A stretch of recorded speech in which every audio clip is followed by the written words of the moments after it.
Putting yourself out there is super, super important. There's basically infinite potential with it. It's a massively asymmetric opportunity. The downside of posting more is, hey, I might waste some time and nothing comes of it.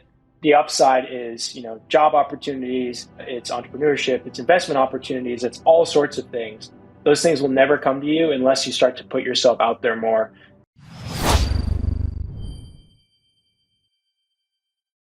Aloha, folks, and welcome back to Degree Free, where we teach you how to get hired without a college degree. I am your host, Ryan Maruyama. Before we get into today's episode, I'd love to tell you about the Degree Free Network. It is a free community for people just like yourselves, all trying to get hired, get ahead, and reach your career goals. It is a free community, and you can sign up at degreefree.co/network. Once you're in there, you can take a couple of free courses, like the 7-day Get Hired Challenge. That is going to teach you in 7 days how to get hired without a college degree. And also the 5 Degree Free Pathways course. If you have no idea what you want to do, but you know that you're ready for a change, then the 5 Degree Free Pathways course and the 7-day Get Hired Challenge course are going to help you get there and make that career change. And if you haven't already, you can sign up for a free weekly newsletter. You can go to degreefree.co/newsletter. The newsletter comes out every week, and it has different degree-free jobs, degree-free tips on how you can get hired without a college degree.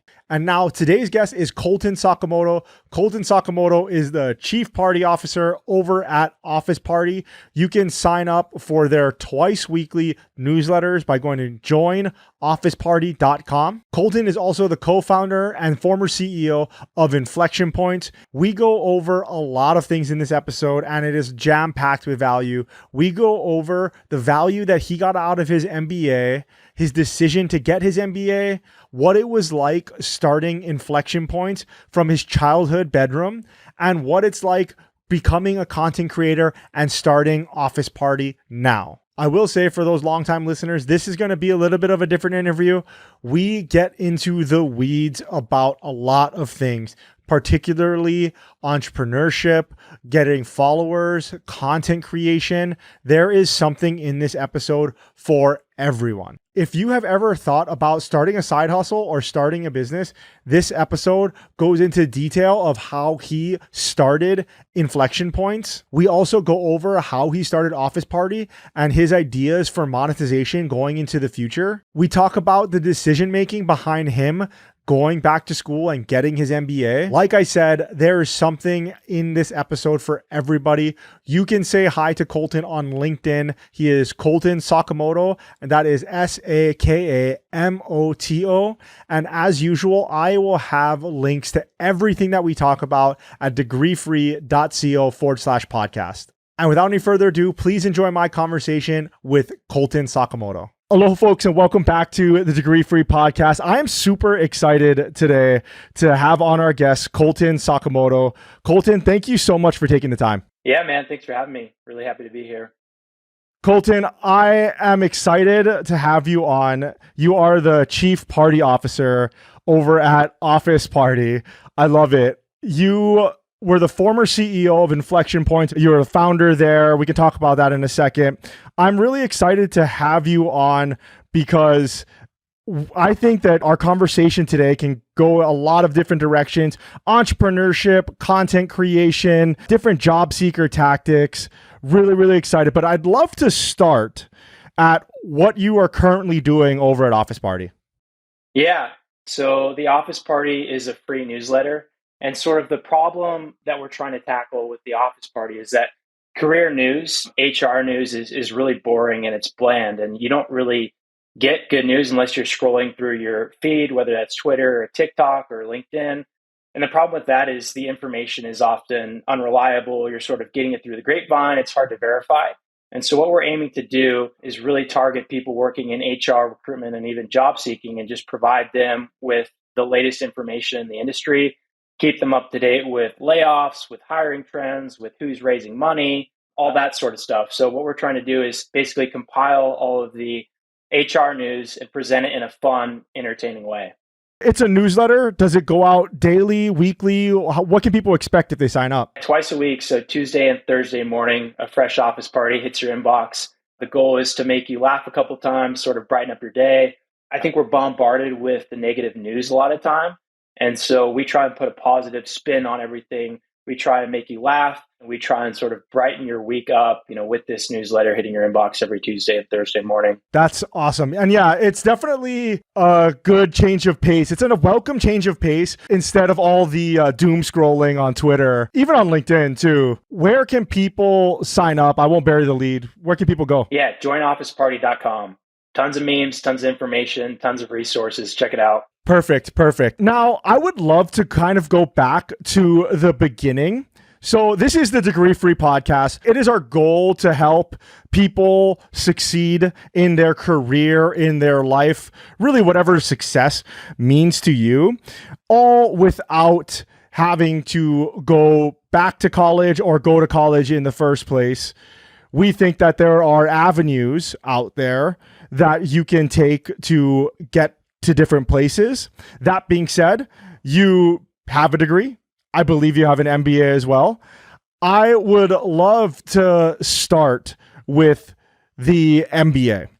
The reason why I'd like to start at the MBA is because I have talked about this on this podcast before. The MBA seems to be the most utilitarian master's degree that there is. And what I mean by that is that it seems to be one of the most easily marketable to people, because they'll look at a MBA and they'll say, well, it says it in the title. It says Masters of Business Administration. And so if I get this MBA, I'm going to be a master of business. There are a lot of people that I know personally that have gotten MBAs from different schools from all over, really. I mean, from actually, now that I think about it, I know people that have gotten MBAs from University of Phoenix that have gone all the way to the one word schools. I would love to know what your own experience with the value of MBA. And I want to make it clear to the audience that we have not talked about this before, and this question might be out of left field.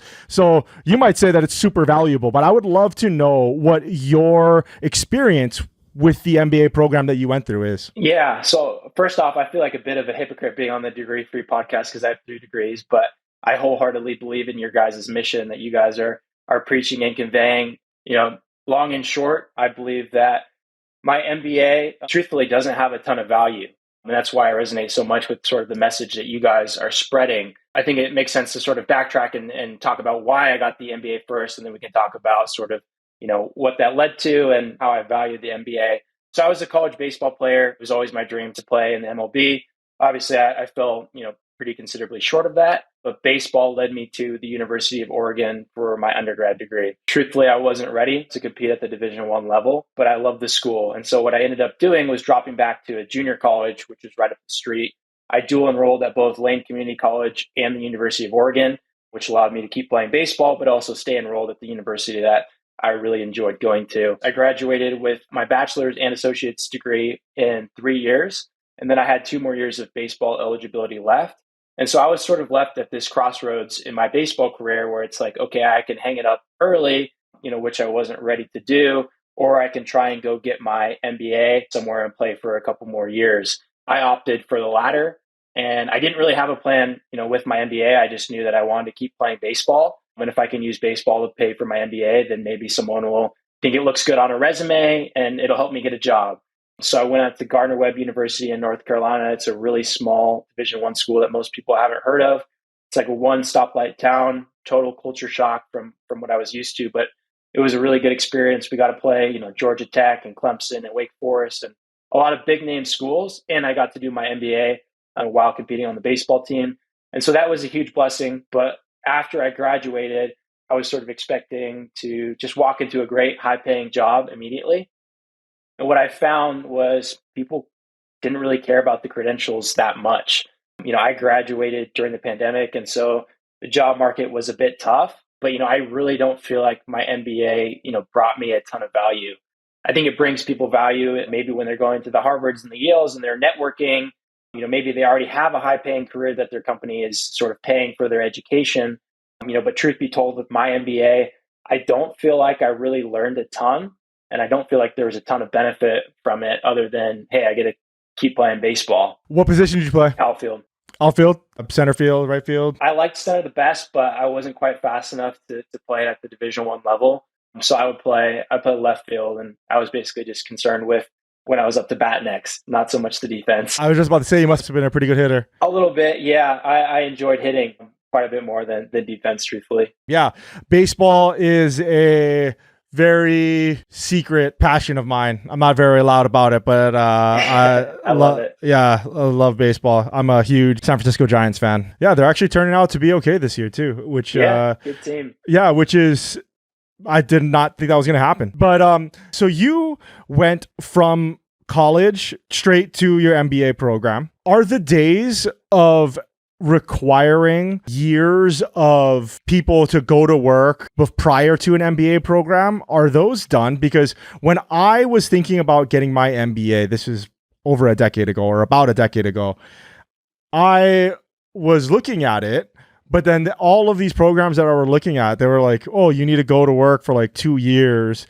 at some prestigious job that like, I'm never going to get hired, at least back in the day, like consulting or something like that. Exactly. Are those days gone? So I saw that a bit with Gardner Webb. It wasn't so much an issue, but when I was looking at some other programs, they want people who are already in the business world prior to coming in to get the MBA. When you graduated with your MBA, how did you end up with Inflection Points? Like, did you go and get a job afterwards? Did you start Inflection Points in college? What did that look like? Yeah, great question. So COVID hit during my senior year. It was my second year of the MBA program. And I basically got my truck. I was in North Carolina and drove across the country.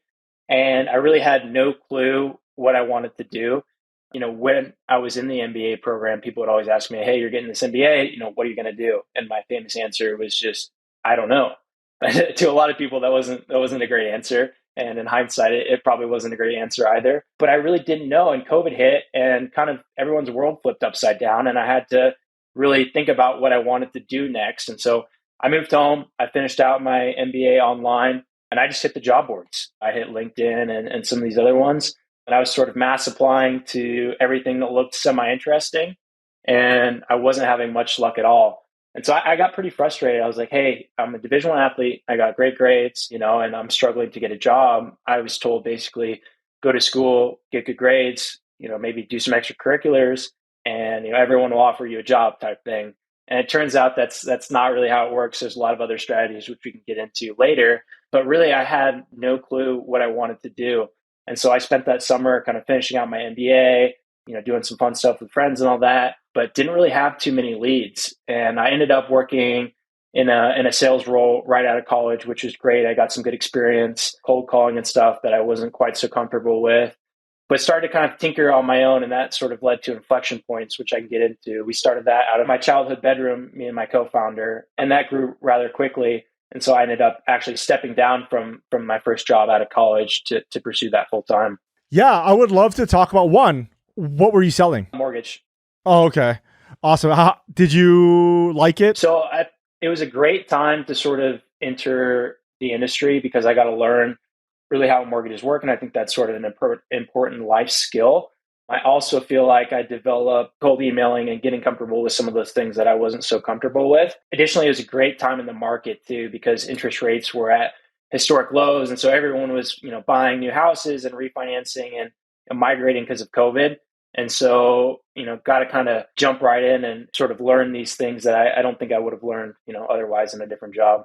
Yeah, awesome. And I do want to point it out for the audience that to sell mortgages, to work in the mortgage industry, you definitely don't need a master's, for those people that want to do that. Definitely not. You don't even need a college degree to do it. In fact, a lot of people that I know in that industry, and I'm trying to get a couple of them on the show, a lot of them didn't even finish high school. They got their GAD, and they can sell. Yeah. It was a great industry for me to enter for that reason, because it's like semi-entrepreneurial in a sense. You're also, learning how to sell, which is important in basically anything that you do, whether that's, interviewing, whether that's entrepreneurship, whether that's another job and you're advocating for a pay raise, right? Like learning some of those skills are really important. And so I'm glad I took that job.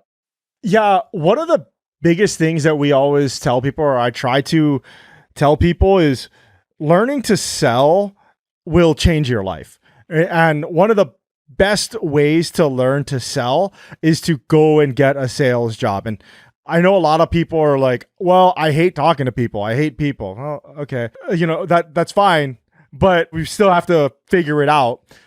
The best way that I tell people to get into sales, instead of going the full on entrepreneur route at the very beginning, is basically do what you did.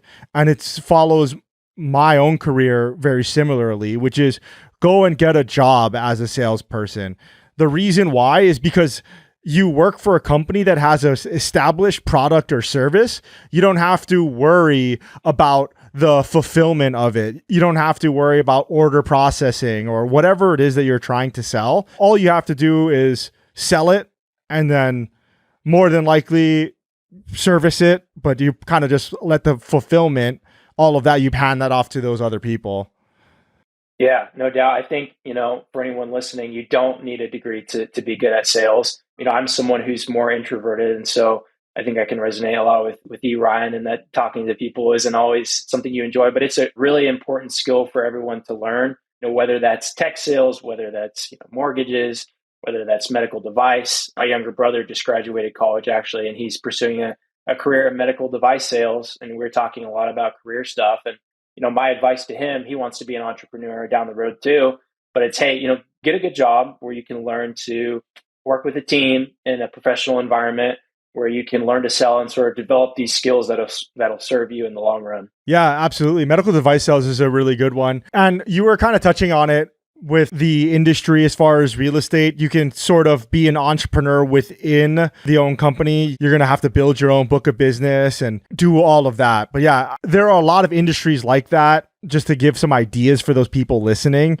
there's like Terminix, or what is it called? Like pest control, anything having to do with like the house. There's like windows, things like that. Those are really good places to start. Medical sales is another one. Car sales, at least get inbound leads. So that is just a couple of places to start for those people listening. For you, can we talk about what Inflection Points was before we talk a little bit more about how you started it and how it went? Yeah, so Inflection Points was an employment-focused company specifically in the crypto industry. And our goal was basically to help these companies find the best talent in this new emerging, exciting industry. And so while I was there, we helped 1,500 plus people start new jobs. We had a job board, similar to like a LinkedIn or Indeed, but very much more niche. We had a training program, which Hannah went through, where it's networking. It's, you're going to get educated about what Bitcoin and crypto is. And then you're going to hear directly from companies on what they look for from candidates.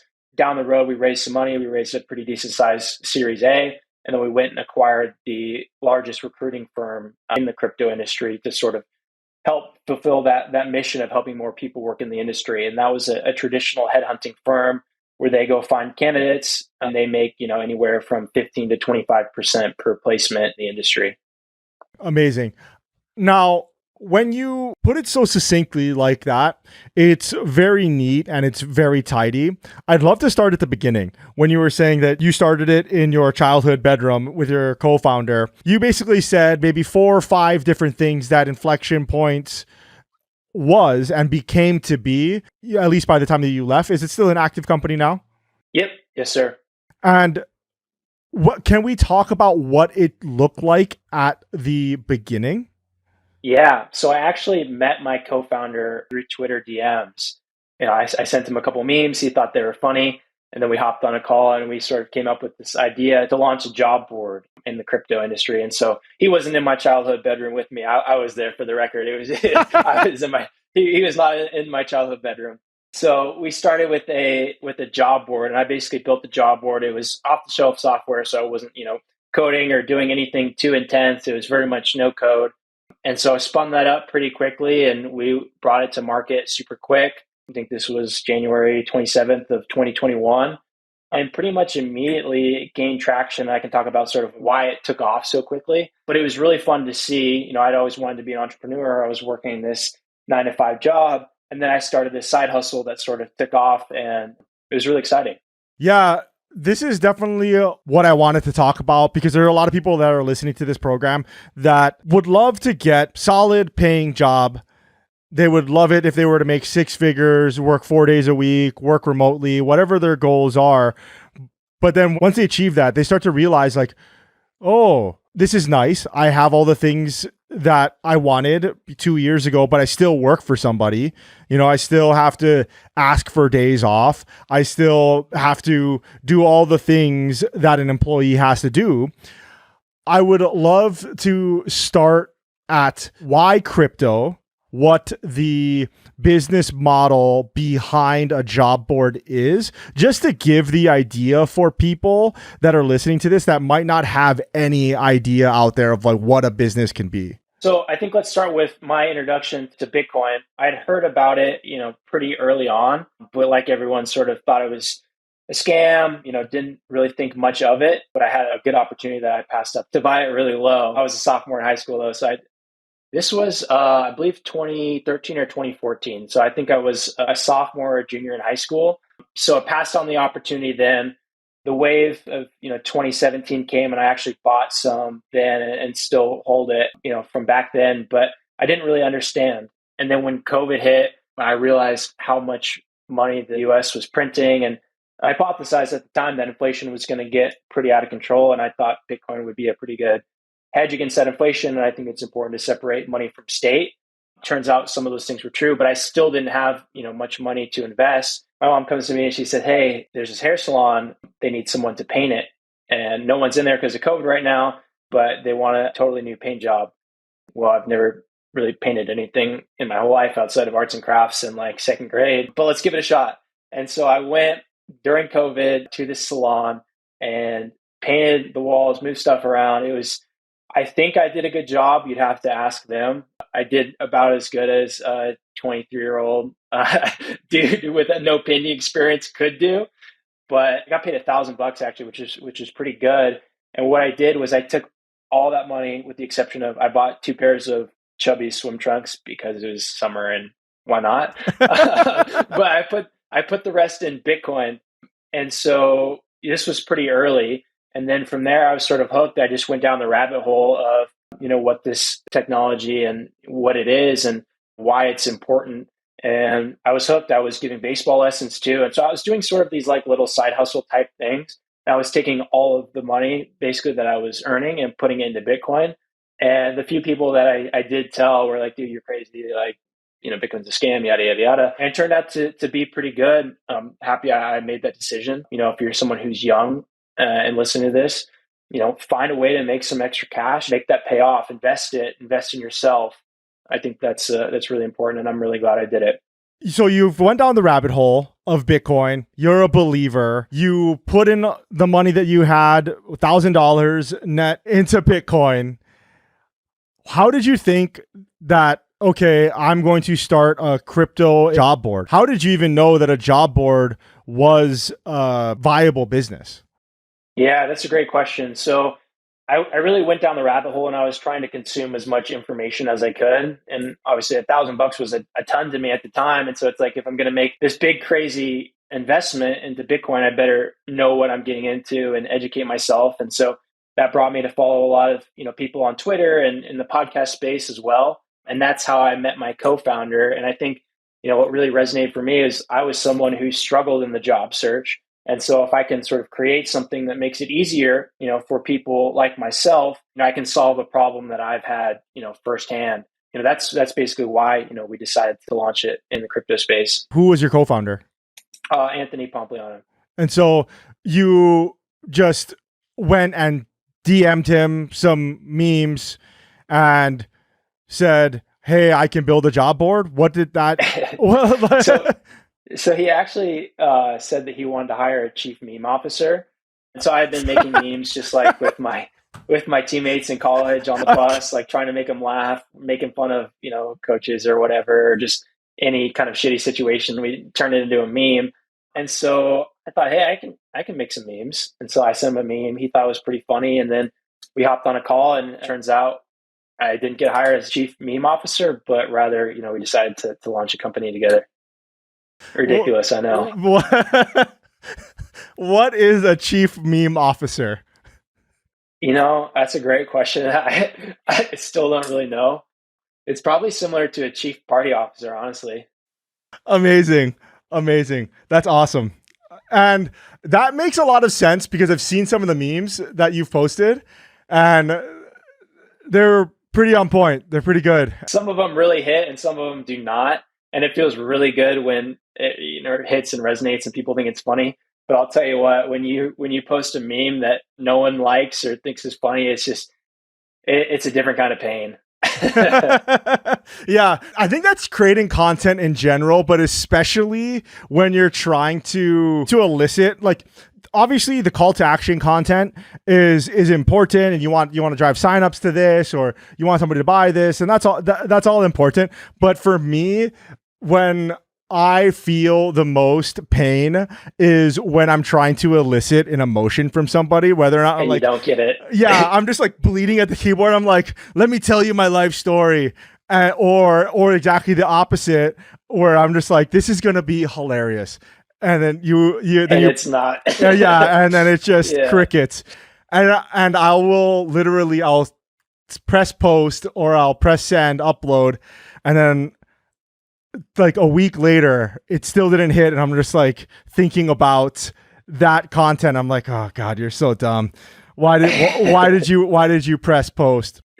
Oh yeah, it's the worst when you're in a group chat with your friends and you think you did something funny and it turns out they just start roasting you. Like, dude, that wasn't funny at all. Like, go back to the drawing board.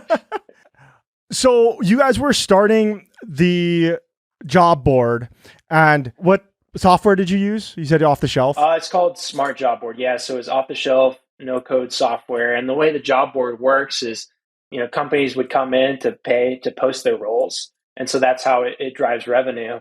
And then the other sort of component of a successful job board is driving traffic to it. Because obviously the companies on there, they don't want to have their jobs up and advertising them with no one coming in. So it's a bit of a balancing act between, hey, you want a bunch of companies on here paying to drive revenue, also to drive users, but you also got to have the users for the company. Yeah, amazing. And for those listening, we don't normally go down like this deep of rabbit holes. I'll dig ourselves out of it in a second. But this is the type of thing that if you are thinking about creating a business, having these little like actionable, like I use this thing, I use this tool, we did it this is the business model. At least for me, it is very, very helpful to have somebody just explain it all. And at least you have an idea and be like, oh, that's a business, that we can actually make money doing that. Right. I think the tools are super, super important. But the thing I want to hammer home to the audience too is you got to find a way to acquire customers and you got to find a way to acquire users. It doesn't, the tools matter. They definitely do. And the product matters, but you have to find a way to acquire customers. That can be done by, getting on social media and sort of telling your story, talking about your product, driving traffic that way. It can be done on YouTube. It can be done, if you raise money from some investors and they have some ins with companies or with other companies. But the tools are super important, but more so the acquisition strategy for customers, the distribution is what's really going to take, your product, your company to the next level. Absolutely, absolutely. And with job boards, there's the classic chicken and egg problem. Correct. Exactly. For those listening, do you just post jobs on there and like for free? Like, are you just scraping the internet and then posting jobs on there for free? Or are you going to companies and saying like, this is a crypto job board, want to post your jobs here? But then the company's going to ask you, they're going to be like, well, how many users do you have? Like, what's your monthly traffic? And you're going to be like, I don't know. It's zero. Zero. Yeah. It doesn't Yeah. exist. The domain is like 2 days old. I just bought it. And so when you're going through that beginning phase, how did you guys attack that problem? Great question. So what we did personally, and I've seen a number of other ways people do this, which I can talk about in a sec, is we went to a few of the more prominent companies in the space. We basically said, hey, we're going to launch this thing. We're going to make it easier for you guys to hire, people at an affordable price. Will you go in and post your jobs for free? You'll be a launch partner with us. It'll get press coverage and you guys will have free lifetime access. And so we did that with a few of the kind of bigger names, Coinbase and Gemini, BlockFi, now extinct, RIP. we had a bunch of jobs on there. And so when we went to announce the launch, uh, there were established companies, exciting companies on the job board. And so the job seekers were excited by that. The companies that, were our prospects were looking at and said, hey, Coinbase is on here. We should get our roles up too. And so that's sort of how we solved the chicken and the egg problem. It did get a lot of press coverage and drove a lot of users and stuff that way too, which was certainly good. But those launch partners were definitely essential. I've seen people, scrape job postings from all over the internet to get started. SEO is a great strategy for people. It just takes a while and takes a lot of content, for that stuff to hit. Advertising works too, but it has to make sense, from a numbers perspective.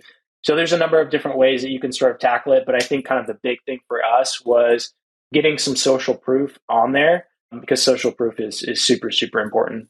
Yeah. And for those thinking about job boards and really any company or any side hustle that you're thinking about, the more that you niche down, the better, right? So you guys pretty much had a cornerstone on that market, or you cornered the market on those types of jobs. You guys pretty much owned that niche. There are a lot of job boards out there and a lot of companies out there that think, okay, well, I'm just going to create a job board for anything, just Yeah. it doesn't really work that way, because you don't have traffic, and then you don't have targeted traffic. So there are a lot of good job boards out there. I mean, there's job boards for every different niche imaginable. There's remote job boards, there's content job boards, there's crypto job boards, and then there's like Bitcoin only job boards out there. And so if you're thinking about doing a job board or any company, you have to really niche down, think, okay, what am I going to do? And then how am I going to target users? What's my, unique selling proposition? Correct. Yeah. I mean, the odds, overwhelmingly say that you're not going to be the next LinkedIn or Indeed. And so, like you're saying, to your point, it really makes sense to corner a specific market where there's a need.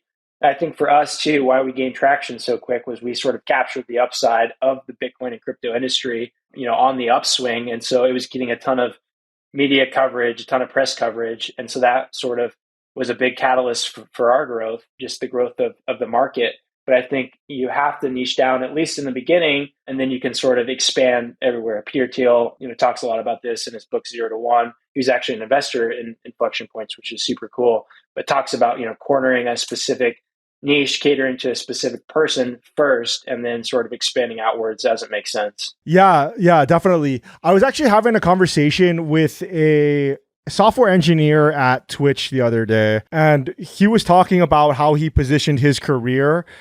He is a software engineer at Twitch, so he focuses on web RTC, which is web real-time communications, which is like stuff like what we're using right now. And he was just talking about the reason why he chose it is, one, he's super interested in it, but also it is extremely niche, and then it is in incredibly high demand.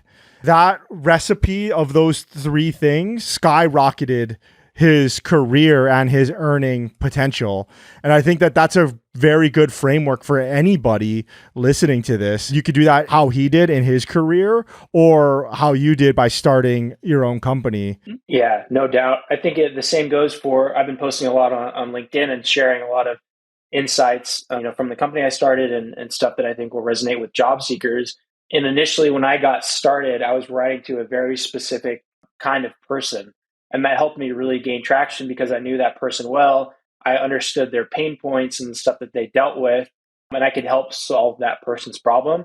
And since I've gained more traction, I've sort of opened it up and became a bit more general, talking about interview stuff, all that. But I think the key point to hammer home is, get started trying to solve a specific person's problems first, and then you can expand outward from there. Yeah, absolutely.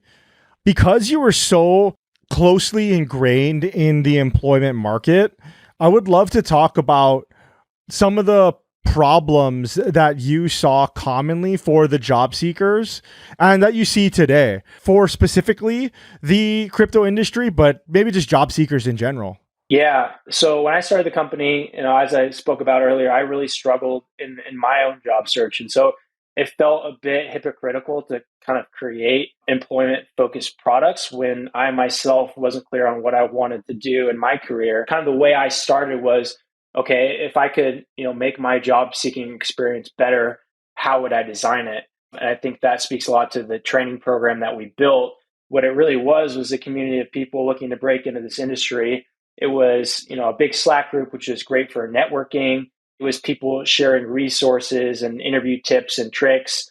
And also, we brought the companies in to talk to the candidates directly about what they're looking for. And so it wasn't me saying, hey, you need to do X, Y, and Z. It was people from Coinbase saying, hey, this is exactly what we're looking for. Follow these best practices if you want to have a chance at working for us. And we got to hear from startups. We got to hear from mid-sized companies. We got to hear from post-IPO companies like Coinbase. And so I think the way we did that was basically just deriving like the optimal candidate experience and how we would design the job search and sort of backing into the program. For job seekers out there, especially for the crypto market, one of the things that's so difficult about all of these new and emerging different technologies or industries is finding a good fit within that industry. So like crypto, they're like, I need a product manager of this crypto product, but nobody has any experience in this crypto product because it literally didn't exist 5 years ago, 3 years ago. And I suppose a similar thing now would be, like in the AI space, people are like, I want a prompt engineer or whatever, like, with 6 years of experience. It's like, it's only been around for X amount of years. As a job seeker, how do you find where you fit in? Like, I'm convinced I want to work in crypto. I need to work in crypto, but I don't know the different jobs out there. I don't know where I can bring value. Like, there's such new roles popping up. How do I find my way? I think it's very similar to entrepreneurship in a sense that it makes sense to niche down, and you got to kind of look yourself in the mirror and say, what do I want to do? Where do my skills fit in? And sort of that overlap in the Venn diagram is sort of your sweet spot between, what you like doing, what you're interested in, and what you're good at. And so I think, only yourself, you can answer that question of, what you want. From there, it's just a matter of doing your research and your homework. Okay, does this company support the values that I support? Do I resonate with their mission? Do I value the same things they value in terms of remote work or, the size of company or autonomy? So I think it's first a matter of defining very clearly, this is what I want to do and what I'm interested in. And then from there, doing your research and then mapping out a plan to get there. I would love to fast forward a little bit in your story. And so you made your exit from Inflection Points and now you're doing this office party. But prior to your office party, launch, you were basically just making content on LinkedIn. What were you doing? Yeah. So I stepped down in January of this past year. I knew it was time. There were a number of things going on that I couldn't get on board with. So I decided to leave without much of a backup plan. And it was super hard to do so. I walked away from, a really high salary. I walked away from, more money than any 26-year-old should make. I walked away from a ton of invested equity and my great apartment in Miami and the company that I had built out of my childhood bedroom. And so it wasn't an easy decision to make, but I feel that it was the right one. And so I stepped down without much of a plan at all. But I said, hey, I feel like I've learned a lot. I feel like I can share my story. I can share, how I struggled in the job search. I can share, some unique, clever things that other job seekers did. I can share about how I helped job seekers, land awesome, exciting jobs. And so that's why I took to LinkedIn. I really didn't know what I wanted to do, but I feel like putting yourself out there and creating content is a good thing, no matter what. I would encourage, the listeners here to start to do that, whether that's a podcast, YouTube, Twitter, LinkedIn, Instagram, whatever.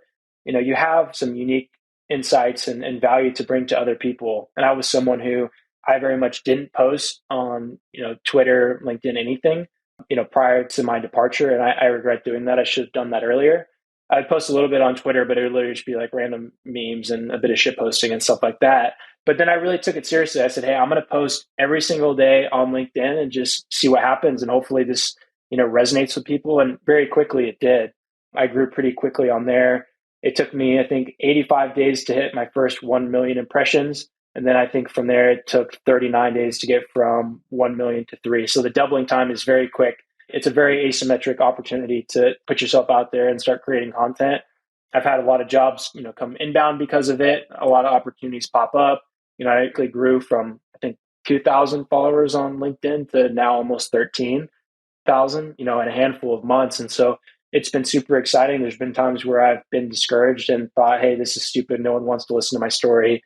The whole imposter syndrome deal. But I just, committed to doing it. And to have good days, you're going to have bad days. And over the long haul, it's going to, pay off. And so I'm really glad, that I've done it. It's really helped a lot of people. A lot of people have said, hey, this helped me land a job. And sort of those stories and anecdotes are what keeps me motivated to continue to produce content. Amazing.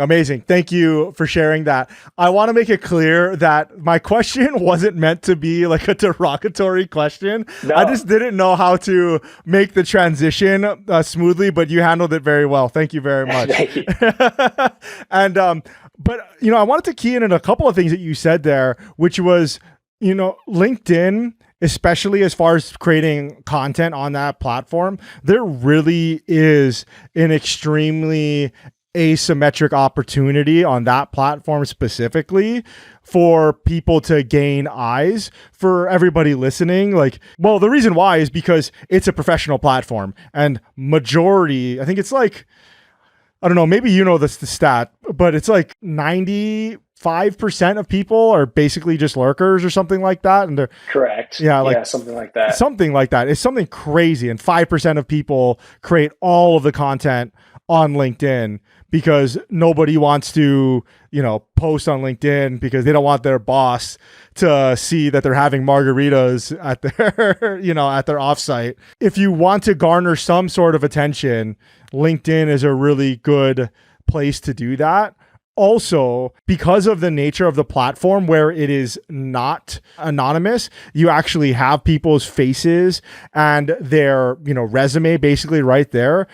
If you post something that's dumb or that people don't agree with or whatever, their identity is tied to it. Yeah, their identity's tied to it. So there's not as much like you're an idiot, whatever. Whereas like you go to Twitter or you come to TikTok, we get called an idiot like pretty much every day. And the YouTube comments, there's just one dude on YouTube who's just literally, there's that saying like living in people's heads rent free. Like we live in his head rent free. That guy is like on every... And he's just calling us an idiot. So like, you realize the more that you interact with my content, the more that you're going to see it. Oh, yeah. Yeah, you'd be surprised though. Some people will come after you on LinkedIn and they don't care. But, that stuff doesn't bother me too much. It's just, it comes with the territory. And I think you brought up a unique point in LinkedIn. Now it's mostly professional. I think that's where the opportunity is to sort of differentiate yourself and capture eyes. Most people that are posting, it's just, here's a link to something cool my company did. And that's, great. But, people are drawn to authentic content. Something I've been doing on there is posting memes. And it's a bit ridiculous on a professional platform to be, posting memes. I mean, it's absolutely ridiculous. But that's where the opportunity is because no one else is really doing it. And so if there's something that's slightly funny on LinkedIn, it's, bringing in a ton of eyes and people are engaging with it. And it is a bit awkward when like, my friend's dad, who's like, super professional is like interacting with my content. It makes me feel a bit weird, but I think that's where sort of the unique opportunity is on LinkedIn. I wanted to spend a little bit of time on the content creation and how you decided to do it, because exactly your story from what you said is how it looked from the outsider's perspective. Like before this conversation, we didn't really know each other. We were aware of each other's existence and I followed your content since you've been starting content. I've known about your career at a distance from Inflection Points. So from the outside looking in, it really looked exactly how you said it, which is you weren't creating a lot of content when you were at Inflection Points, when you founded it, when you were running it. But now you've stepped down and now you started to create content. And I will say you're a content machine now. And like, props to you. That's amazing. How did you get started? Yeah, that's a great question. So I think a couple points there. When I was running the company, it was very busy. And so I wasn't thinking about content at all. And I should have been because it's important, but I just, wasn't making the time to do it. When I stepped down, I've always enjoyed writing. I've always enjoyed the memes, like I said, and making people laugh. And so that part, wasn't too difficult for me. It was just a matter of, how can I sort of write, my story, other people's stories, anecdotes, and data points in a way that will resonate and help people.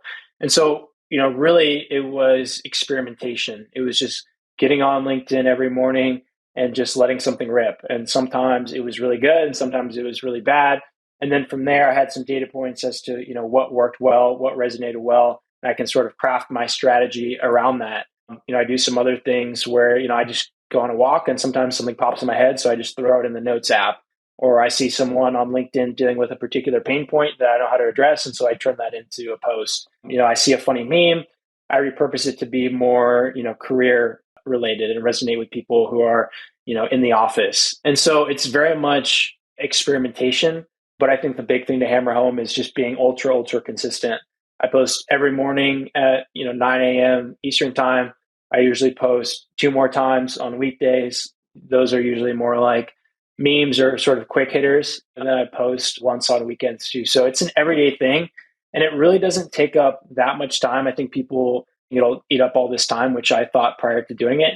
It really doesn't take me too long to write a solid LinkedIn post. If you're on the fence about it, I would just start letting it rip and just, experiment and see what works. A couple other things that have helped is just engaging with other people's content, leaving insightful comments, useful comments on other people's stuff. That really helps drive people to my LinkedIn and, helps build trust and community. How often are you creating content out of your day or out of your week? Oh man, I do 3 posts on weekdays. That usually takes, honestly, 10 to 15 minutes a day if I'm going to, let 3 rip on a day. If I'm doing like a longer form one or a carousel or something like that, that takes a bit more time.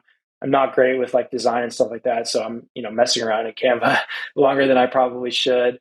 But it really doesn't take too long. I think, it helps to ideate and go on walks and sort of think about everything. Jerry Seinfeld had a good quote where he was like, everything is a bit. And so he's going through his day with this lens of, I'm looking for a bit in everything I do until proven otherwise. And so, maybe something funny happened at the gas station. That's a bit. Maybe something funny happened when he was, walking his dog. That's a bit. The same with content. I'm looking through the lens of everything is content until proven otherwise. And so that turns out to be, pretty helpful in sort of the ideation process and helps streamline things a lot as well. Do you use a scheduler? So I do. LinkedIn has a scheduling feature. And so sometimes I'll schedule like the memes further in advance. Sometimes I'll schedule the morning posts in advance. Like if I know I'm going to wake up later than, 9 a.m. Eastern time, I'll schedule it out in advance. So I do utilize the scheduling feature just through the LinkedIn app though. Perfect. And I did want to backtrack and talk about the value of creating content for those people listening. And we dove into the how-to and the nitty-gritty of it all. But touching on what you said before, which was by creating content, by putting yourself out there, you were able to network with different people. You were able to get job offers from different people. And it's the same thing for everybody listening. And it's just something that I say all the time on this podcast is just doing things in public. And content is one of those things. It's the easiest thing that you can do in public. Good example is you starting your LinkedIn content creation journey prior to the office party even being a thing. And for us, we started degree free when Hannah and I both had full-time jobs and we were running another business. There's no business behind a podcast. We were just like, I don't know, let's just start talking about these things that we care about. And hopefully in the future, it'll pay dividends. Yeah, it's intimidating to put yourself out there. And as I shared, I'm more introverted. And so I kind of want to, you know, I tend to not want to share things, but I really had to step outside my comfort zone and battle some imposter syndrome and, battle some of the ups and downs. But I think, yeah, putting yourself out there is super, super important. There's basically infinite potential with it. It's a massively asymmetric opportunity. Downside of posting more is, hey, I might waste some time and nothing comes of it. The upside is, job opportunities, it's entrepreneurship, it's investment opportunities, it's all sorts of things. But those things will never come to you unless you start to put yourself out there more. The upside is basically uncapped. And what I'm seeing now is it was slow, slow, slow, slow, slow, and then it starts to exponentially increase. So it's important to play those sort of asymmetric games. It was similar to where I wanted to invest in Bitcoin. I saw the asymmetry there. Basically, the upside is uncapped, the downside is zero. Yeah, totally, totally. When you're talking about the downside and experimenting and things, a lot of people are thinking, well, I don't want something out there and I don't want to be out there if it's crappy. Like, I only want to put out great content and that's all I want to be known for, which is totally understandable. I'm in that same boat. The reality is that if you just post it and it's crappy, nobody's going to see it. Nobody sees it. Nobody remembers, but everybody remembers those things that go viral. I remember when you said X or Y, and content is one of those things that it's like that. And Mr. Beast talks about this. I forget if he was on Rogan or whatever, but he talks about it's much easier to create a video that gets like 100 million views than it is to create 100 videos that get 1 million views each. If you're not in the content creation space, as I wasn't, years and years ago, that didn't make any sense to me. You're just like, I don't even know what that means, right? But you just have to get out there and experiment. And if you're flooding everybody's feed with content that you're always optimizing on it, you're going to hit on something and eventually something's going to take. Yeah, you have to really sort of battle your own self-doubt. And really the worst that can happen is, your friends roast you in a group chat or something like that, which is not the end of the world. Those are your friends anyways. So it doesn't matter, but you have to, be willing to put yourself out there and to ship fast. It's easy to say like, oh, I'll start doing it next week. And then next week rolls around, you go, I don't really feel like doing it. You just have to commit to doing it and commit to being, consistent with it. And eventually it'll hit, you'll find out what'll work. You'll take that, sort of feedback from the market and forge your strategy moving forward. It's very much the same with how we built the training program. It's like, hey, we're going to put this thing out there. People are going to, give us feedback on the surveys. They're going to message us feedback. We're going to tweak it and we're going to iterate. And it's never going to be a finished product. It's the same thing, with content creation. You're putting something out there and then you're tweaking and iterating, based on feedback from the market. Yep, absolutely. Can we talk about the importance of distribution in entrepreneurship and then really in any job out there? There's a saying that, and I don't know who says it, Abraham Lincoln or something. Whoever, I'm not sure. But George Washington. Yeah, right. Yeah, Thomas Jefferson, one of those guys. And it was like first-time founders are focused on like the product and sales and everything like that. And then the second-time founders are, I'm botching this, but second-time founders are focused on distribution and how we're going to get that out there. And so I would love to just talk about like, what are the plans for Office Party going out there now that you have this new thing? What is the plan for distribution and getting it out there? Is it just LinkedIn content or is there a greater plan? Yeah. So with Office Party, I have this absurd goal that I put out there. And so it's out there on LinkedIn. And so people can hold me accountable to this. I have an absurd goal of getting it to 100,000 free subscribers in 1 year, which is totally, totally absurd. It's going to require massive growth, but I think it can be done. And I believe it can be done because of the asymmetry where we're going to start here and then, we're going to start to do some things that are really going to take off. We're going to find the strategies that work better than others. We're going to double down on those. But the plan is to really grow and scale it. LinkedIn content creation is a good funnel into the newsletter. I'm at almost 13K now. I think by the end of the year, I'd like to get up to 30K or so and convert a lot of those into the newsletter. Right now, it's doing a lot of things that don't scale. So I'm literally messaging my connections on there manually saying, hey, will you subscribe? It's free. I think you'll like it. But then there's a bunch of other sort of like step function things that I think will happen. One of which is just the growth of my LinkedIn. My buddy Tyler, who's doing this with me as well, he's been posting on Facebook and HR groups, and that's driven a ton of signups. Reddit is another great strategy. And so there's all these sort of like free, sort of unscalable things that we're doing right now that are really making a difference. We're at 1,500 subscribers after 1 week, which is pretty dang good. And the feedback on the content has been positive. And then you start to see other things like people start to share it with other people.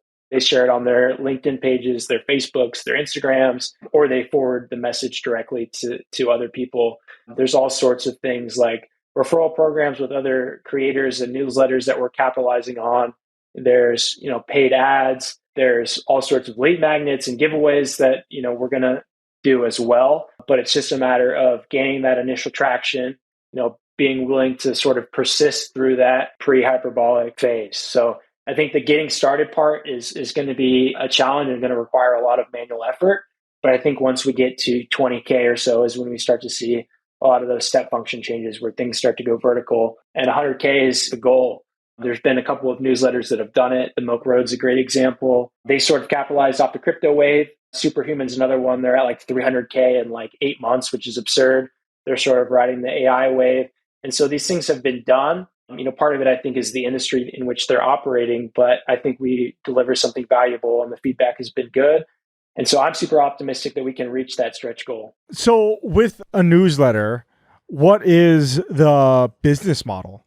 Like, it's free to distribute or it's free as a subscriber. So everybody should sign up. But then as a business, how do you make money? Yeah, great question. So I thought a lot about what I wanted to do post stepping down. And there's all sorts of job seeker products that I can create, consulting, recruiting, et cetera, et cetera. And ultimately, I just didn't want to charge job seekers at this point. And so what I wanted to do is create a bunch of free information, whether that's on my LinkedIn or through the office party, and just make everything free and super valuable to people. And the way to monetize it right now is we're referring subscribers to other newsletters.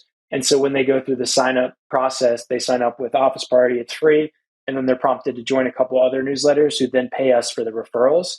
And so that's a good way of sort of getting started to make some quick and easy revenue.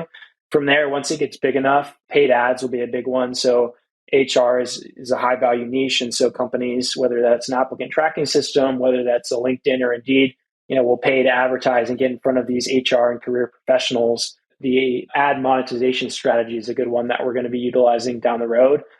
Off the back of that, you can also do, paid communities and products and things like that too. I'm not so much thinking about that right now. I'm more so just focused on how do we drive as many free signups as possible and then monetize down the road. So it's a bit, challenging to look and to not make a ton of money in the short term and to think about this from a long-term perspective. But I'm confident if we do the right things, it'll pay off down the road. And there's, just so your listeners are clear, like newsletters are a great business. You still have to build the distribution, but there have been a number that have sold for, 7, 8 figures. Morning Brew sold part of their business for like 65 million. Milk Road, I'm not sure how much, but it was 7 figures. Peak, which is a Canadian newsletter, they just sold for 5 million. So, these things are great businesses. You just got to really find a way to scale them. Yeah, definitely. Newsletters can be great businesses. Some people say that newsletters are dead or that email is dead, but really it is one of, if not the most intimate form of communication that we have with people. You arrive in their inbox every Tuesday and Thursday. Ideally, they tell their friends about it and everything like that, but you can also just consume it quietly. The outside world will never know. So it's one of those things that you can be like a closet office partier. Yeah. Exactly. And the thing to hammer home about the importance of email is like social media can lock you out. You can get hacked. There's talks of TikTok being shut down. I don't think that'll happen. But when that stuff goes away, you're kind of left, sitting there empty handed. When you have an email list, like you have the email list, you can continue to email them. And so I think it's important to sort of drive people off the platforms into something that you own more intimately. Totally. Being reliant on the platforms to, not ban you And then on the flip side of like just not banning you, also distribute your content is very volatile. We see it in our business. Like the reason why we have a free community that people can sign up for. And I had a conversation like 18 months ago or so with this guy who was a little further ahead in the entrepreneur, space than I am. And he was just like, you need to go and start a free Facebook community right now, Facebook group right now. And I was basically telling him like, our content gets flagged on Facebook all the time. And like it constantly gets taken down. Like people really don't like our content on Facebook. And apparently telling people that they don't have to go to college is illegal because it gets flagged all the time. But so that's just a example from our own experience. Yeah, super important to own the audience, and the algorithms change. I've had times where I'm like, this post is going to hit, and then it does nothing, and it's like maybe it was me, but potentially there's another factor, which is the algorithm. And with email, it's more sort of black and white. People like the content and open it, or they don't. It's getting a little granular, but you can read a lot of these different articles online, and they are telling you how to start a newsletter business and like how to do all of these things. But since I have you here, at what point do you start to go out and go and sell ad space on your newsletter? Is it at 2,000 subscribers? Is it at 5,000 subscribers? And then at the same time, how, as the entrepreneur, do you think about acquiring those customers? That's a great question. I'm still in the very early innings here, so I don't want to come across like I'm an expert in building a newsletter. Hopefully a year from now, we're catching up again and I'm at 100K and then I can be the newsletter expert. I've consumed a lot of content around newsletters and, was pretty methodical about the research that I did. My advice to the listeners here is learn by doing. Don't use YouTube, social media to procrastinate. Get started and learn and iterate and consume that content simultaneously, but don't use the content to sort of, procrastinate. I think in terms of, your ad question, the general rule of thumb that I've heard is around 20,000 is a good time to start selling ads just because the audience size is significant at that point. And basically leading up to 20,000, all the effort should be focused on growing the list, growing the list, growing the list. From there, from a pricing perspective, then it starts to make sense for companies, from an open rate and a click-through rate, it starts to make sense for the companies to invest in the advertisements. So the way I'm thinking about it right now is how fast can we go from 0 to 20K and just really drive subs?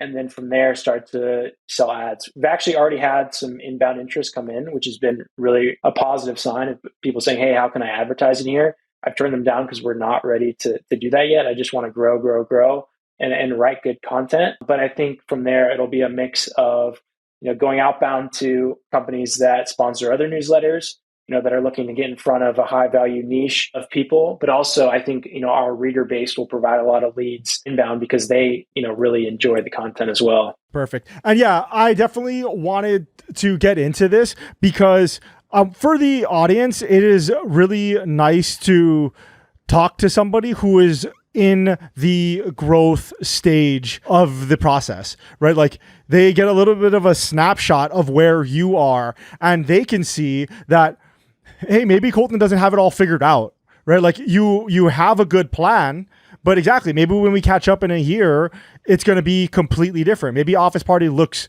totally different, but at least right now, they can see, okay, well, he's got a good plan, but maybe it doesn't work out. And so maybe that's the same thing for me. Maybe I should just make a plan and then just start doing it. Yeah, exactly. I think there's a lot of great content out there, but I think a lot of times you hear a lot of survivorship bias, which is like, I just did a few things and then it like worked out great. And a lot of it was like, the time of the market or, certain things fell your way and it was a lot of luck. And obviously props to the entrepreneur for making stuff happen. But I think kind of getting down to the nitty gritty and following along the way, is important. And there's a lot to learn from that. Because to your point, the Office Party could look totally different in 6 months, a year, 2 years from now. And I just don't know what that'll be. And so I think following, that along is super important for your listeners as well. One thing that I'm doing is I'm building this thing in public on LinkedIn. So I'm actually creating content around the growth of the newsletter. And what that does is a number of things. One thing it does is it creates buy-in, from the community of, hey, this person has this outrageous goal. He's going to go try and accomplish it. I want to be a part of this. It also attracts, like-minded people who say, hey, I'm building a newsletter. I'm struggling with these things. Your post really helped me, and vice versa. I can learn from them and the things that have really helped them. And then the third thing that it does is it, potentially brings in advertisers. They know, hey, we have 20,000 subscribers at a 50% open rate. Dang, that's pretty good. I want to get in front of 10,000 people every day. I'm going to advertise with this. So I'm building this thing in public. I wish I could have a crystal ball and know exactly how it's going to work out. But the truth is I don't. I'm going to build it in public and see what happens and iterate along the way. Amazing. My last thing, I don't want to take up your whole day, but I wanted to key in on something that you said, which was, don't use content to procrastinate. That is such an important point. There are so many things that you will consume when you are trying to just get out of the position that you're in. Like for me, for example, the way that I got out of the restaurant industry and the way that I got out of the bartending lifestyle, and there's a whole lifestyle behind it, right? Like you just drink and party every single night. And I didn't know anybody that was outside of that sphere. So what I did was I listened to podcasts on my walk to work. I had a 45 minute walk to work, and I would listen to podcasts all the way to work. That content helped me to expand my mind of what was possible, helped me to surround myself, in air quotes, with people that were going places that I wanted to go or already at places that I wanted to go. It did help me change my life, make different decisions, see my goals and my problems clearer. But at a certain point, it did become procrastination. It did become entertainment. It's such a fine line of where that is. And it's something that I still to this day struggle with. I'll listen to maybe some job seeker stuff, or I'll listen to some marketing or entrepreneurship content. And I'm like, oh, I'm going to implement this in my business, or I'm going to do this with my stuff. But then 5 hours later, I'm watching my 7th TED Talk on whatever, or my 7th sales presentation that's got 73 views on YouTube. And I'm 5 of them. I'm like, wait a minute.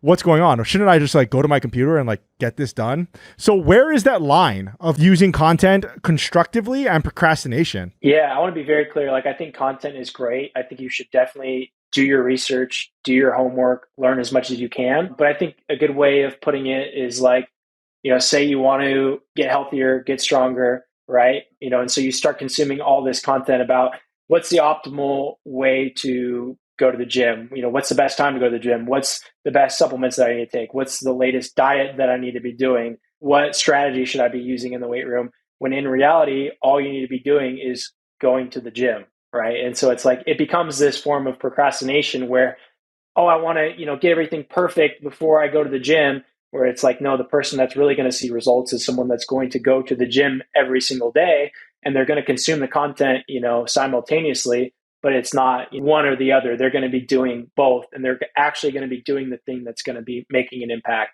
And so I think for your listeners, the key is to do the thing that's going to make the impact. It's okay to learn and consume content, but don't let the content take away from doing the thing. Sometimes you just got to do the damn thing.